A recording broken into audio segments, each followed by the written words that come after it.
Hello. This week's Torah portion is actually a double portion, Tazria and Mezora.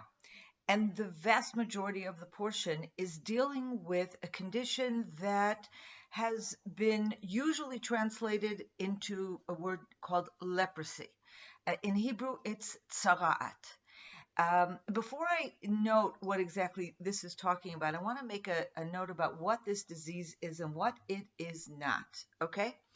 Tzara'at, as I said, has been translated as leprosy, and leprosy was long considered a very terrible affliction of the skin, and in fact, we know of it. We know there were all kinds of pandemics of this, very, very contagious. They would have leper colonies, and typically it wasn't just problems with the skin, but they would lose, someone would lose feeling, and sometimes even limbs would fall off. Okay, that is leprosy, and later on it was identified and more correctly called Hansen's disease. It was identified and it can be cured.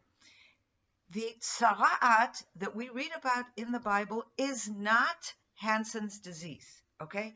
Hansen's disease is a physical disease that can be cured. It is infectious. The infection spreads in a medical, biological way, and it is cured medically, okay? The affliction that we read about in the Bible, tzara'at, is clearly a spiritual disease. You do not go to the doctor. You go to the priest.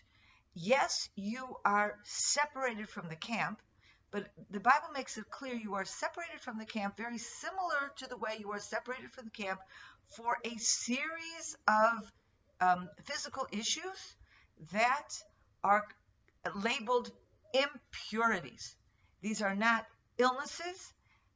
These are impurities. And in fact, these chapters are really, it must be seen in context of this number of chapters that we are involved with now in Leviticus, having to do with purity and impurity, issues that I have to admit to the modern era are very, very difficult to understand, and I'm not going to attempt to go into that today. All I want to do today is get an understanding of what this disease is and how Jewish tradition viewed it. Okay, so again, it is a series of by the way, from a physical point of view, if you read the descriptions of the symptoms of this disease, it had nothing to do with Hansen's disease. There's no limbs falling off, and there's particular types of scales or scabs or rashes or whatever on the skin, different colors, etc. This has absolutely nothing to do with so-called leprosy as we understand it, or as that has been more correctly called Hansen's disease. Now, let's go back to what the Bible is telling us, however. You're going to the priest and you're being set aside. It is a spiritual disease. It is a physical disease that is actually some kind of manifestation of a spiritual problem, okay? This is certainly how our sages have seen this throughout, and there's a great deal of discussion in the Talmud and in the commentaries. What does this represent? Now, we have two classic examples of someone being struck with this disease, with tzara'at, in the Bible. The first one is Miriam. Miriam in the book of Numbers, the story goes as follows. She and Aaron, or as many people have interpreted that phrase, she spoke to Aaron in a disparaging way about Moses. As a result, she immediately gets leprosy. From this story, our sages have learned that one of the reasons one might get leprosy is if you will slander, gossip, speak ill of somebody. That is one of the reasons why you may have received this tzara'at. Another story in the Bible that we know about having to do with tzara'at is the story of Naaman. A wonderful, wonderful story in the book of Kings, and in this case, in 2 Kings, in this case, our commentaries, and I think it becomes very clear from the story itself, what was Naaman's problem? He was arrogant. He was arrogant in many ways, the way he first responded to Elisha.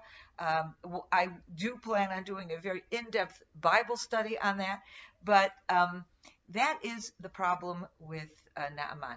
So from our perspective, when we look at this entire issue of tzara'at and the need to be cleansed and the need to be purified, these physical purification steps are actually a physical manifestation of an internal purification that must take place. First of all, what is the problem? Have you been slandering someone? Have you been arrogant? And then not just going through this physical purification, but as part of the process, understanding and accepting what you have done and repenting.